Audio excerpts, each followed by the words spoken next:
finally. I've seen too many of you traveling overseas. Now it's finally my turn. And this is my first time that I am shooting an English vlog. And I hope everything will be fine. And I don't know what to say now. So, see you later. Oh my goodness, I've never experienced such a long queue. It isn't even peak season. I don't know why it's so... Does everyone want to travel right now? It's Monday after all. Look at this. Oh my goodness. Alright, after queuing for more than half an hour, I'm now rushing to the department gate, not because I am catching a flight, but because I really want to go to the business lunch. I think it will be very crowded given the fact that there's so many people in the check-in queue. So, wish me luck.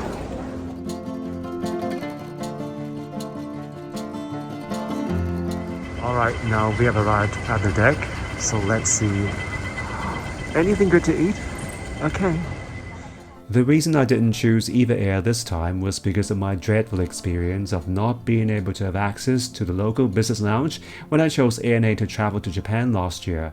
As you may know, Hong Kong is still slowly reopening its borders, and the only airline that has its own business lounge is Cathay Pacific.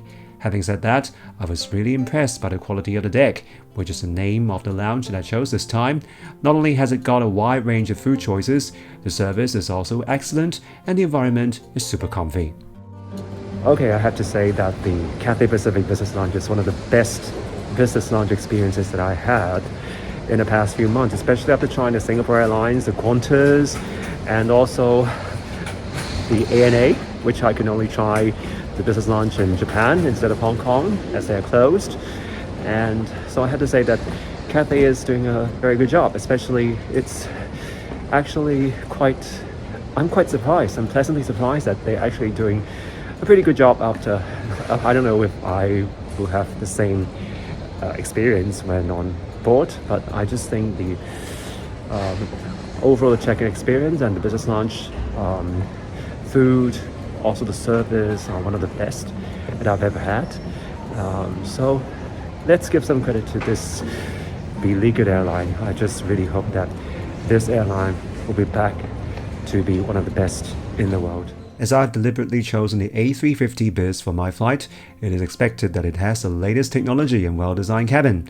While the food is a bit disappointing, you really cannot expect too much for a short-haul flight.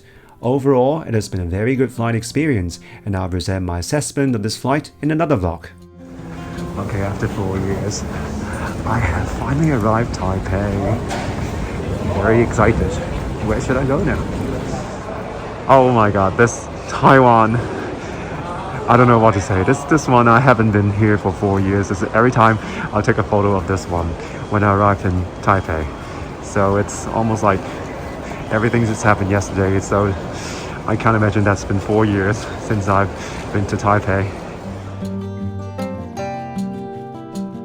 Okay, I got to have the luggage in just 5 or 10 minutes. So pretty efficient.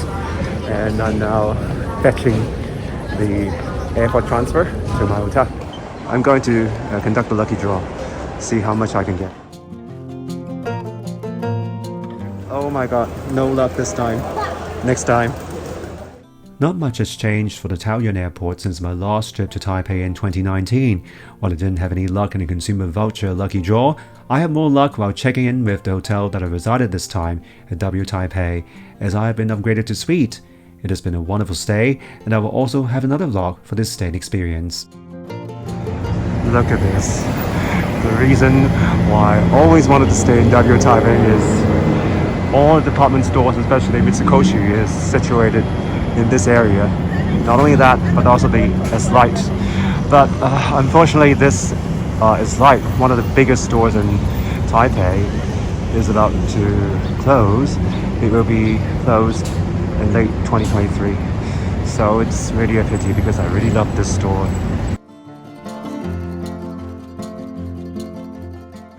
Alright, I haven't been to Taiwan's S-Lite for more than 4 years and I'm so nervous. Okay, I saw Top Gear. I'm gonna grab one of them back home. Alright, I told you, this is like Xinyi store is one of the best places for me to stay and vegetate. Despite the fact that I'm leaving Taiwan today, I still managed to buy things here. I just felt so upset or disappointed that this store is gonna be closed by this year's end. Probably will be the last time that I visit here, and I hope this store will be transformed to another better places. Okay, Slight Music is another place that I would go. This is within the Slight bookstore, and you normally won't see this in Hong Kong stores, so I really find this very interesting because I can sometimes buy some CDs that I couldn't find in Hong Kong. So let's see if I can find something here this time.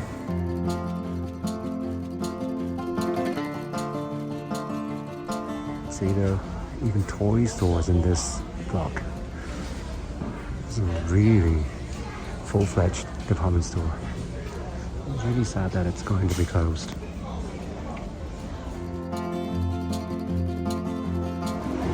Just look at this cafe. It's such a chill and beautiful place in a small part of this department store. I should have stayed here and have some really chill moments, relaxed moments, and it's a pity. Again, it's gonna be closed. So sad. The reason I stayed in Xinyi was because there are lots of large-scale department stores like the Mitsukoshi, but first, let me take you to a really beautiful vegan restaurant inside the department store, the Herbivore. For drinks, I've ordered carbonated water with a piece of lemon, which is really fresh.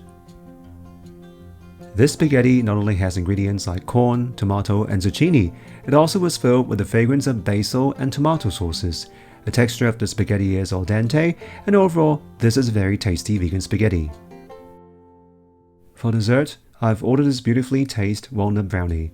The brownie sweetness is not overwhelming, and the texture of the chocolate and walnut makes the overall taste of the dessert very indulging. And not to mention that lightly taste soy ice cream, which refreshes your palate after having such an evil chocolate treat. As mentioned, Mitsukoshi is really a large-scale department store in Xinyi District, and now I'm taking you to Hall A9 to shop at one of my favorite local brands in Taiwan, which is called Taiwanese. I in particular like their sculpturally hugging t-shirts, which is the best way to accentuate my muscular physique. Another brand that I like the most is Edwin. While you may recall that I bought some golf pants in Japan last year, this is the only place where I can find that comfy and durable jeans, which is also beautifully designed and sold at reasonable price.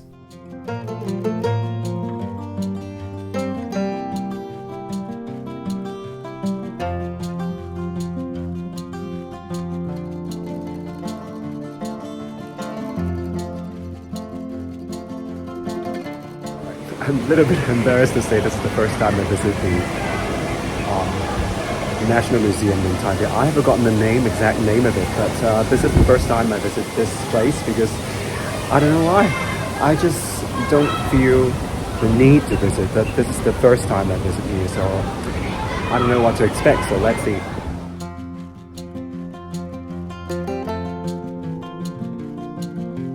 Okay, this is called the National Palace Museum. Finally get it right. This is the e-ticket vending machine. Well, I think not only credit cards are accepted, but also if you have the Taiwanese version of the Octopus card, you'll be able to pay with that card as well. So let's go. I've asked them I can actually take photos and pictures as long as there's no flashlights. So I have asked for the permission. Now I felt comfortable in doing this publicly.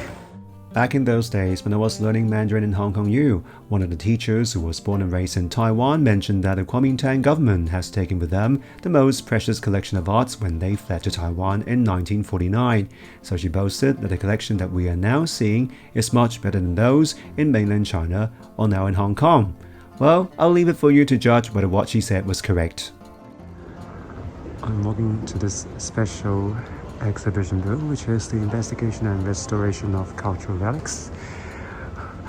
Recently, actually, the reason why I was laughing was because I think there's some Some exhibitions have been destroyed inadvertently or accidentally. I think they need to be restored as well. Alright, this is about the porcelain restoration. I always wonder how they can really restore things that have been shattered and pieces into debris and then restore and look as if it's just as beautiful as they were. These are all really incredible efforts by these specialists. These bottles are the shattered pieces before restoration, and these three are the final products after being restored. Such an amazing effort by the specialists here.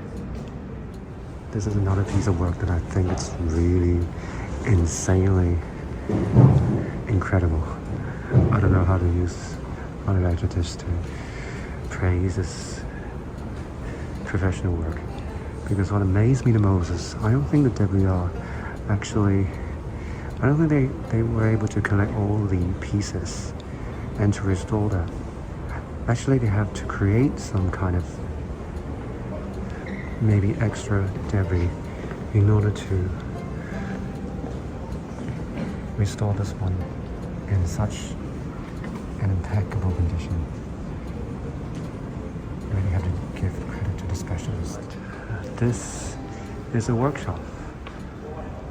Okay, since we have mentioned about the restoration of ceramic artwork, we will be heading to the exhibition center to see the beautiful ceramic exhibitions.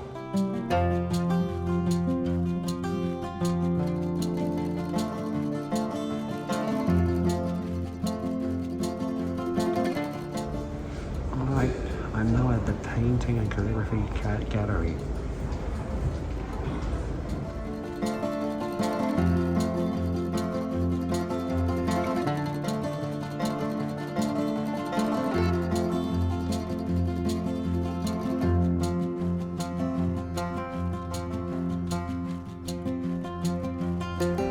Now I'm at the Rituals Cast in Phillies, masterpieces of bronzes in the museum collection.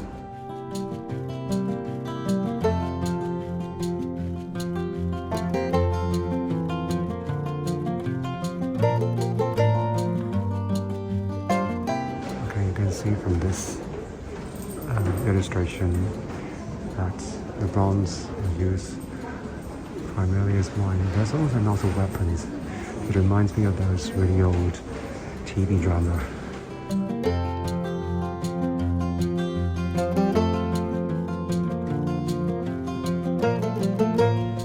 Okay, a special exhibition hall is about snuffing.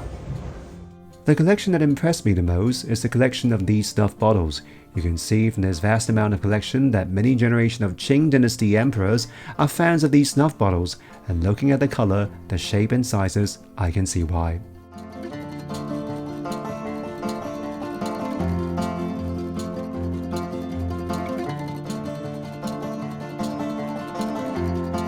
Oh, a little bit disappointed that the jade lettuce, I don't know if it's like called jade lettuce, it's not here. It's in Jiayi, which is a little bit far away from Taipei. So I think that's all the exhibitions that I can see. Okay, a little bit disappointed. If you think my trip to the National Palace Museum is a bit touristy, the next place that I'm taking you to is even more touristy. Okay, I know I'm such a tourist. I only travel to places where it is regarded as one of the main tourist hotspots in Taipei, so I'm not going to Taipei 101. Yes, go! Yes, what's more touristy than visiting the Taipei 101, one of the tallest buildings in Asia? I thought I would buy the Skyline 460 package, but actually we need to wear some protective gear, so I guess that would be very challenging for me, so I didn't buy that ticket. I just bought a normal ticket like this, so I get to see the sky view at 89th floor. I'm taking you to the sky deck at the 89th floor by the world's fastest lift. Guess how long it takes for me to reach the 89th floor?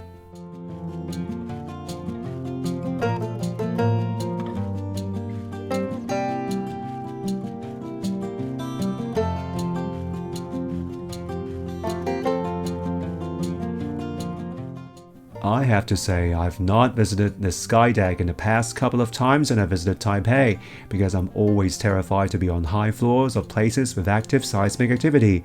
But Taipei 101 is famous for its counter-earthquake stabilization facilities, so I guess it gave aquaphobic people like me some kind of reassurance.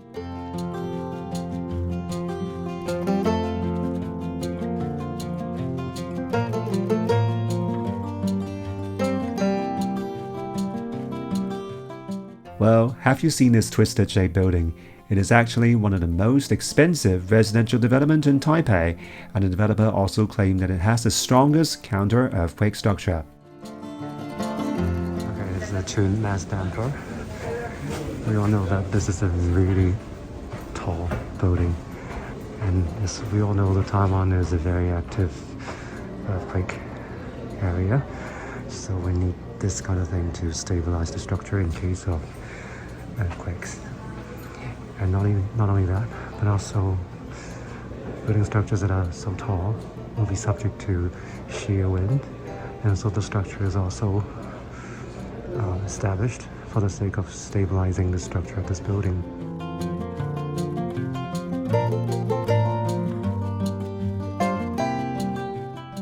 And finally, in this last part of my vlog, I'm taking you to another vegan restaurant, maan.House, to have a taste of its equally beautiful vegan food.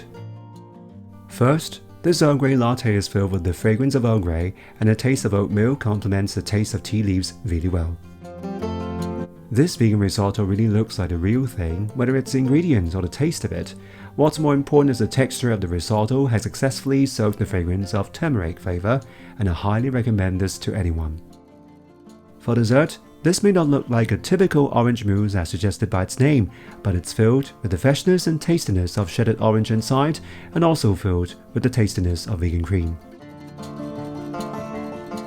And in my next episode, I'm going to take you to the Songshan Cultural and Creature Park to be immersed in the ambience of Wenqing, where I will also be challenged by my friends from Taiwan who speak Taiwanese, which I know nothing about it. Also, more vegetarian and vegan restaurants will be included in my next episode, so stay tuned.